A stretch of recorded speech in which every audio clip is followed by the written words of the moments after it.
प्रभु यीशु मसीह के मधुर और मीठे नाम में आज दिनांक 4 मई दिन रविवार को आप सब श्रोताओं का हम स्वागत करते हैं।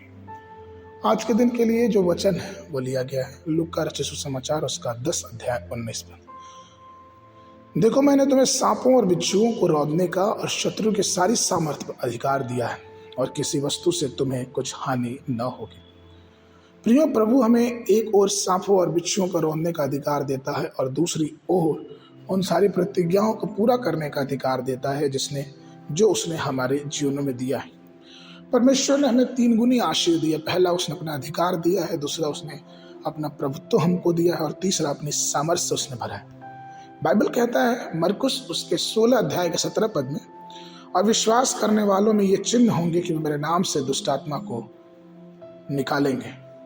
मत्ती 10 के 1 में वचन कहता है, फिर उसने अपने 12 चेलों के पास बुलाकर उन्हें अशुद्ध आत्माओं पर अधिकार दिया कि उन्हें निकाले और सब प्रकार की बीमारियों और सब प्रकार के दुर्बलताओं को दूर करें। क्योंकि पहला यूहन्ना उसके 4 के 4 में यूहन्ना इस बात को कहते हैं कि जो तुम में है वह उससे है जो उससे बड़ा है जो संसार में है। प्रियो, ये अधिकार का इस्तेमाल करना हमें आना चाहिए। हमें ये पता होना चाहिए कि हम जिस ईश्वर की आराधना करते हैं वो ईश्वर सारे ब्रह्मांड का ईश्वर है।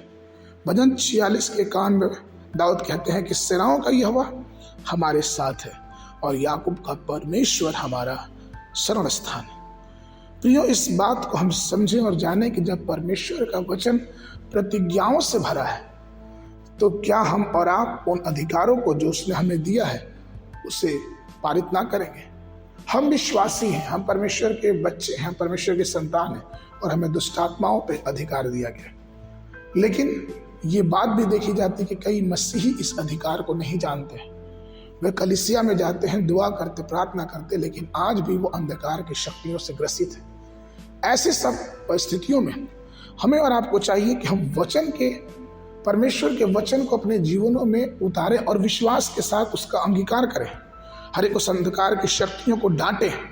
और जब हम ऐसा करते हैं तो हम ये देखेंगे कि परमेश्वर की महिमा हमारे जीवनों में भरपूरी से मौजूद होगी और हम ये देखेंगे कि परमेश्वर का अनुग्रह, परमेश्वर की सामर्थ्य हमारे द्वारा कैसे प्रभावित होती है, क्योंकि परमेश्वर का अधिकार वो सत्य है।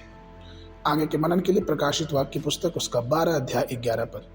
और वे मेमने के लहू के कारण और अपनी गवाही के वचन के कारण उस पर जयवंत हुए और उन्होंने अपने प्राणों के प्रिय ना जाना, यहाँ तक कि मृत्यु को भी सह लिया। बाइबल अध्ययन के लिए सुबह के समय पहला राजा उसका 16, 17, 18 अध्याय, संध्या के समय लूका उसका 22 अध्याय 47 पद से लेके 71 पद तक। परमेश्वर आप सबको आशीष देवे।